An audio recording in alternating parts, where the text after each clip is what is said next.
Hi, I'm Mike Cieri, Special Teams Coordinator at Montclair State University.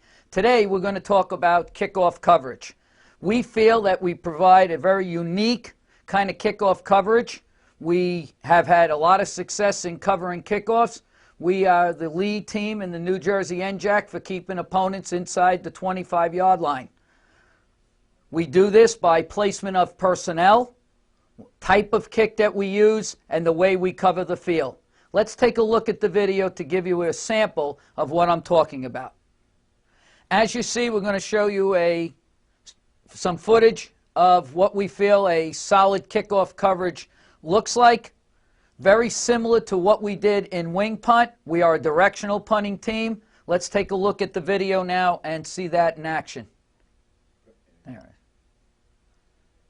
As you notice, the ball is being kicked towards the hash, drifting across the numbers. Again, we are going to limit the amount of room that the return team has.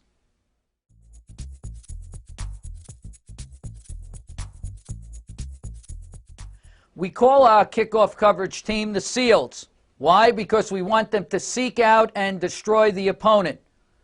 Our general principles are, and we tell our players, we do not want to allow a ball past the 20-yard line. Like I said, we are the leader in the NJAC past the 25 now. That's due to the new college rule as of 2007. We want to attack and blow up schemes. And we do a lot of work, and you'll see later in our drill period about those blowing up of schemes and how we read them. Couple essentials to good kickoff that I think you need to know. The first situation is you need to get off the ball. Timing is everything in getting a good kickoff coverage started. It's not how you line up, it's how the airplane gains speed in order to take off. That's important. And we're no different than any Boeing 707. We need to keep our eyes on the ball carriers. I think too many times we start to run and we're not focused on the ball carrier, we're more focused on the blocks. Third situation is avoid the first level blockers. We have guys that just want to knock people over so they run into them. Not necessary until we get to the second level and we get closer to the ball.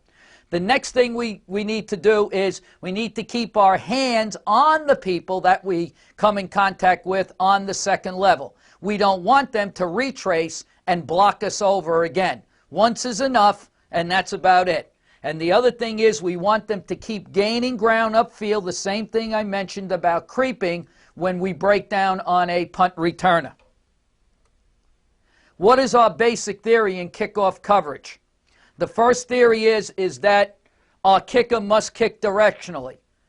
He must send the ball so that the flight of the path is bringing them across the numbers so that they are moving east and west and not north and south. That's a big key. The next situation is we have one man called the hit man.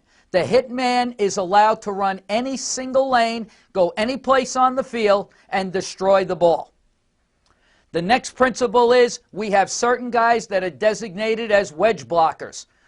When we look and select personnel, which is another thing about our kickoff coverage, you need to find people who have the ability to break the wedge. And with the directional kicking, this helps us.